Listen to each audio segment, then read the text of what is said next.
Hello?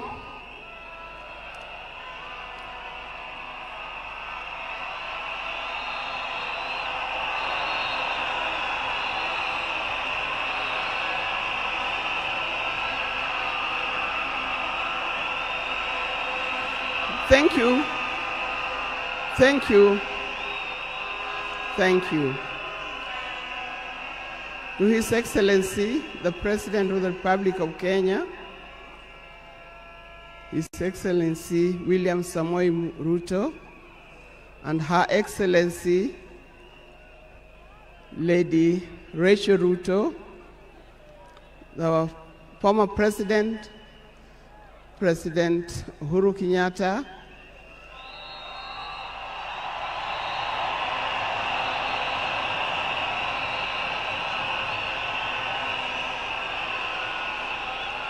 the visiting president,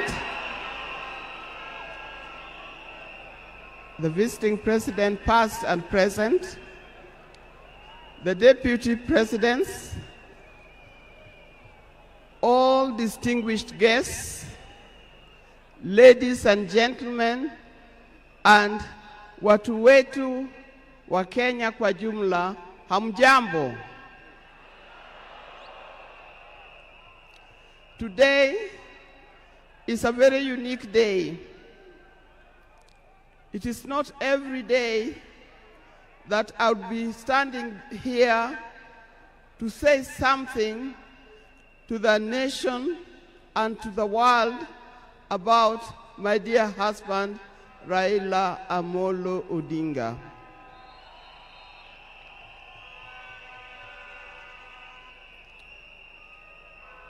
For those who don't know me, I've got a very long name. They call me Canon Dr. Ida Betty Odinga EST.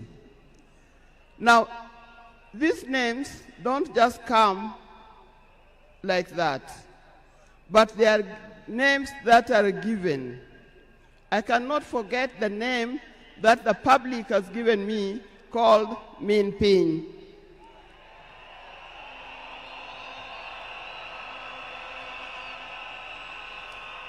That name is a very heavy name because it is a name that puts a lot of responsibility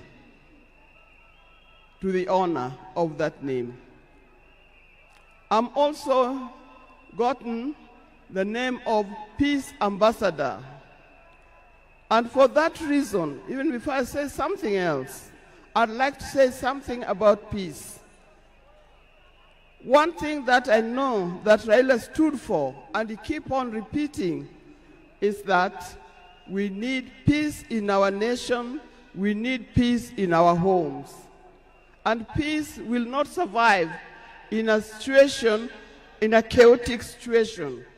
For that reason, I appeal, today I appeal, let us mourn Raila in peace. I know you are all concerned, I know you are all mourning, you are sad about this, but let's keep peace so that the peace can prevail, not only here in the stadium, but also in the rest of the country.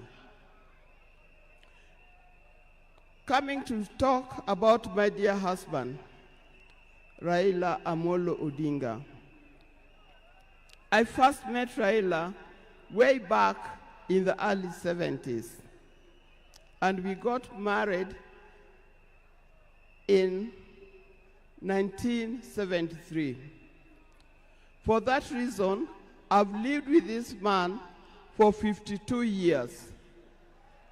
Many of the people that I see or who are in this stadium could have easily be our children. No wonder you call him Baba. That name did not come from nowhere, but came from the experience and the life that he has lived with and relationship that he has had with some of these people.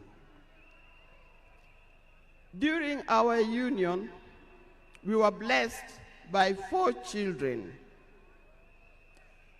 First, we had the first child was called Fidel Castro Odinga. When Fidel was born, I was a bit hesitant the way he gives the name. I said, why do you call him Fidel? Then he said he was a great admirer of Fidel Castro, and therefore he named his first child Fidel Castro Odinga. Later, we had the second child, Rosemary, and here again, Rose is the name of my mother, and Mary is the name of his mother. We combined the 2 names together, and we called the child Rosemary. It also has a meaning to us.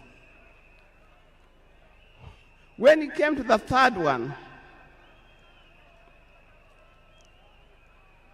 and he named after his best friend and his cousin called Raila Kembo, with whom they shared the name.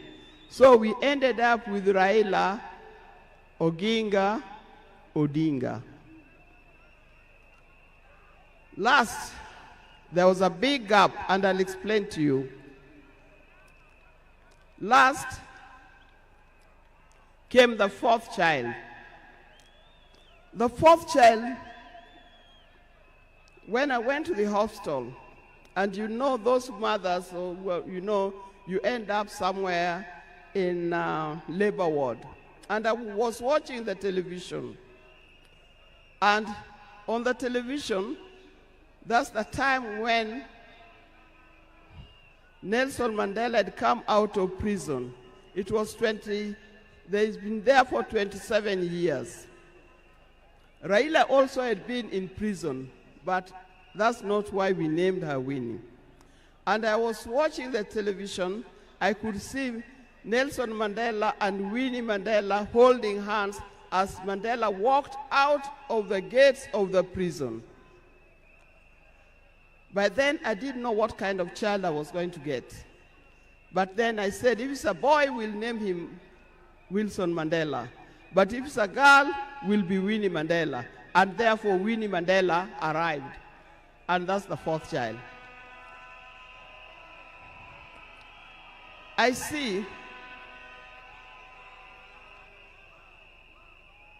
when you look at this naming of the children,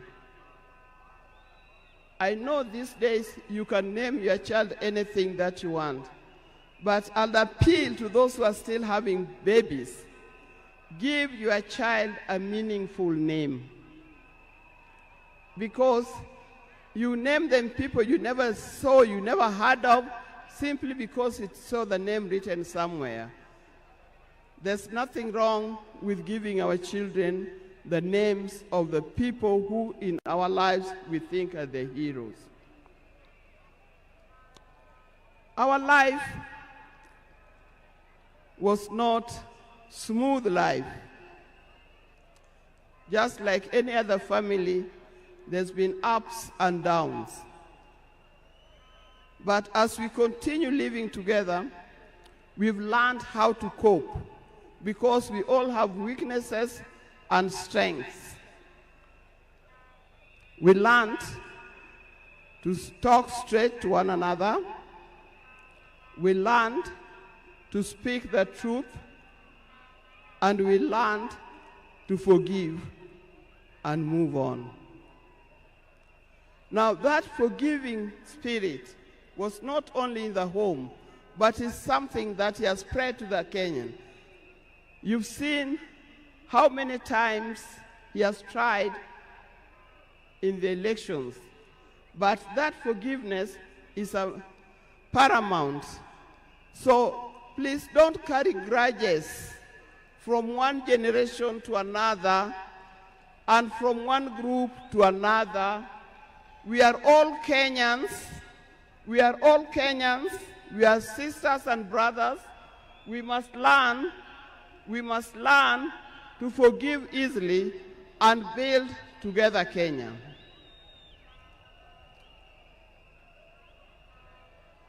Towards the end, I'll not say everything. I would like to say everything, but time would not allow. And a span of 52 years is not a short time. I hope that when I get another opportunity on Sunday, I'll be able to say more. But one thing that he kept on repeating to me is that we must urge Kenyans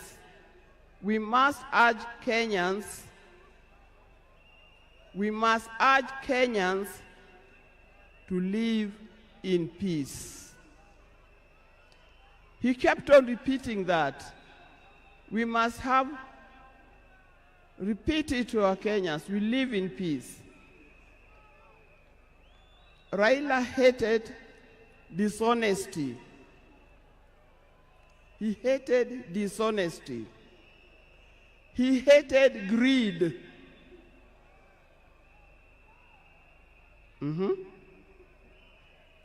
The greed that have affected the main fabric of our society. The greed that leads to stealing from the public coffers. The greed that leads to corruptions. That's the kind of thing that Raila would not have liked to see. So, you people, you Kenyans, I'll tell you more. But I thank you.